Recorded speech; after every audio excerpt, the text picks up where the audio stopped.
санаи 11 майи соли равон бар асари боришоти зиёд ва омадани сел дар шаҳри Кӯлоб ба манзилҳои истиқоматии сокинони маҳаллаҳои хатти роҳ, Корвонгузар, Нонвои Поён, Кӯҳнашаҳр ва Даминзода сел ворид гардида, аз ин ҳисоб иншооти урасони аҳолӣ ва қисман манзилҳои истиқоматӣ зарар дидааст. дар натиҷаи офати табиӣ дар ҳудуди шаҳр 4 пол ва як қисмати роҳи асосӣ низ хароб гардидааст. барои муайян ва саривақт бартараф намудани хисороти расида дар асоси дастуру супориши асосдори сулҳу ваҳдати миллӣ пешвои миллат президенти ҷумҳурии Тоҷикистон муҳтарам Эмомалӣ Раҳмон, гурӯҳи кории ҳукумати ҷумҳурии Тоҷикистон бо роҳбарии сарвазири мамлакат Қоир Расулзода дар кӯчаву маҳаллаҳои аз офати табиӣ зарардида бо сокинон вохӯрӣ анҷом дода, масъулин ва комиссияи бартарафсозии оқибатҳои офати табииро барои бо маводи лозима ва ҷои муваққатии зист таъмин намудани сокинон муваззаф намуданд. тахминан соатҳо як даъда сел омад.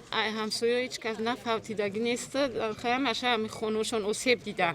дар натиҷаи ин офати табиӣ дар кӯчаву маҳаллаҳои хатти роҳ, Корвонгузар ва Даминзодаи шаҳр хатҳои барқ низ корношоям гардида, пойгоҳи обкашӣ ба номи Назаров ки аз ин иншоот сокинони якчанд маҳаллаи навбунёд ба оби нӯшокӣ таъмин карда мешуд, зери обу лойқа мондааст. шуруъ аз субҳи имрӯз бо ҷалби мошину механизмҳои лозима дар мавзеи аз офати табиӣ зарардида корҳои бартарафсозии оқибатҳои офати табиӣ идома дошта, хисороти расида ба хоҷагии халқи шаҳру деҳоти Кӯлоб муайян ва барои оилаҳои аз офати табиӣ зарардида шароити мусоид фароҳам оварда мешавад.